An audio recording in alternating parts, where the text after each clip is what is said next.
Levy व्यवस्था 19 उसकी 9 से 18 आयत, नीति वचन 18 उसकी 8 आयत।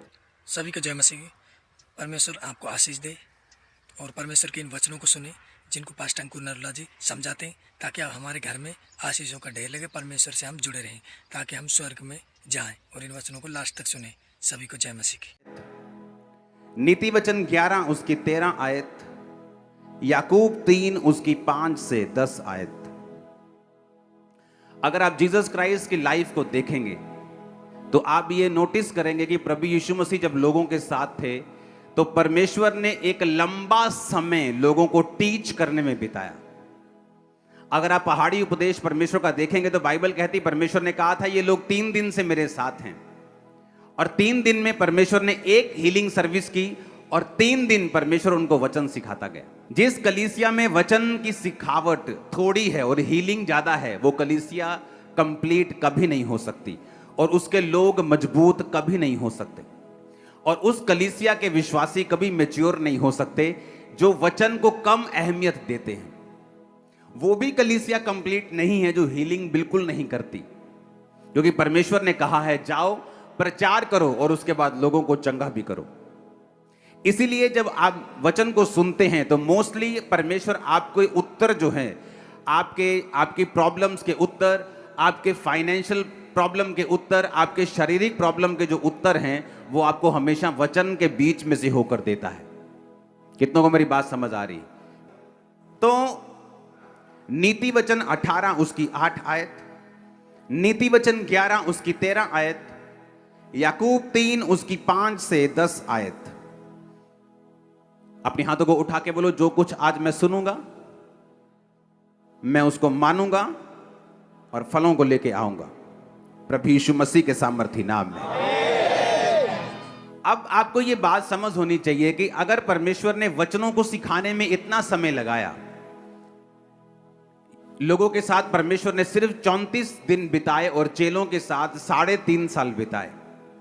अब चेलों को परमेश्वर ने रोज रोज चंगा थोड़ी किया। अगर किसी की बीमारी थी तो पहली मुलाकात में, दूसरी मुलाकात में वो ठीक हो गई होगी, पर 3.5 साल परमेश्वर ने उनको सिखाया, उनको वचन समझाया और उनको काबिल बनाया कि अगर तुम वचन को नहीं सीखोगे और समझोगे, तुम मसीहियत में कभी भी पक्के नहीं हो और तुम्हारी कभी भी शैतान कुर्सी को हिला सकता है।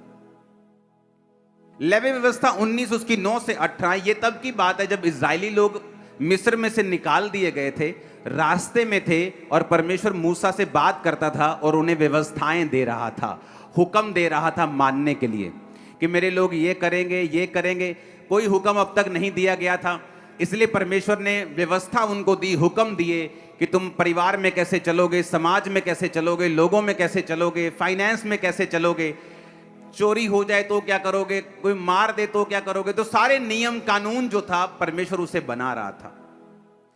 तो बाइबल एक चीज कहती है, बाइबल कहती है कि कुछ पाप ऐसे हैं जिनका फल मौत है, कुछ पाप ऐसे हैं जिनका फल मौत नहीं है।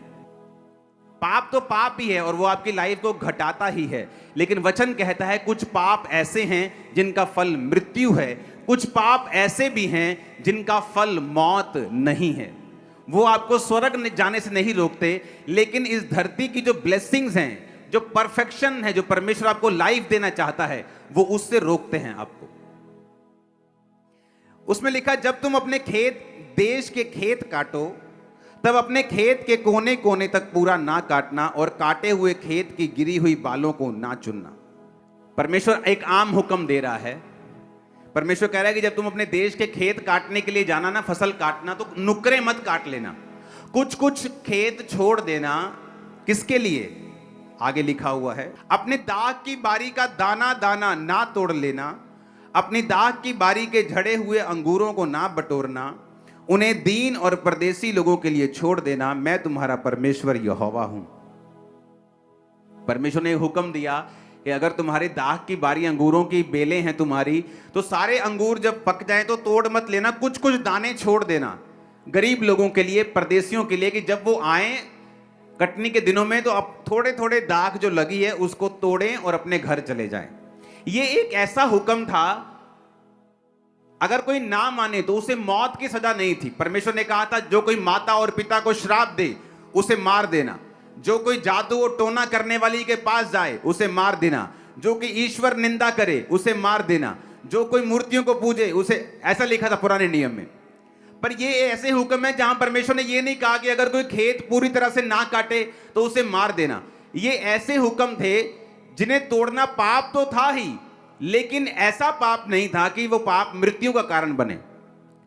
तो मैं आपको आज सिखाऊंगा कि जो पाप मैंने आपको सिखा रहा हूं, जैसे पौलुस ने कहा कि अगर तुम पर स्त्री गमन हो, अगर तुम व्यभिचारी हो, मूर्ति पूजक हो, तो तुम परमेश्वर के राज्य में प्रवेश कर ही नहीं सकते।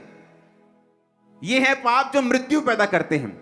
और ये हुक्म जो परमेश्वर ने दिए कि परमेश्वर ने कहा भाई सब तुम्हारे खेत हैं 10 एकड़ हैं तो उनकी नुकरे छोड़ देना, ताकि जो दीनहीन परदेसी लोग हैं वहां पे आए और नुकरे को इकट्ठा कर लें, अपने घर का राशन पानी थोड़ा सा उनका इकट्ठा हो जाए, उनका पेट पल जाए। अब देखो ये हुक्म कोई बहुत बड़े हुक्म नहीं थे, लेकिन थे। मैं आपको इसलिए ये कह रहा हूं कि ऐसे पाप जो बड़े हैं और ऐसे पाप जो छोटे हैं, ये दोनों आपकी लाइफ को इफेक्ट करते हैं और बुरी तरह से करते हैं। परमेश्वर का अगर ये वीडियो पसंद आई हो तो हमें कमेंट करें और लास्ट में आमीन टाइप करें। और ऐसे ही वीडियो देखने के लिए हमारे यूट्यूब चैनल से जुड़े रहें, क्योंकि हम पास्टर अंकुर नरोला जी के वचनों की वीडियो छोड़ते हैं, जो कि वचनों को पास्टर अंकुर नरोला जी अच्छे से समझाते हैं। सभी को जय मसीह की आमीन।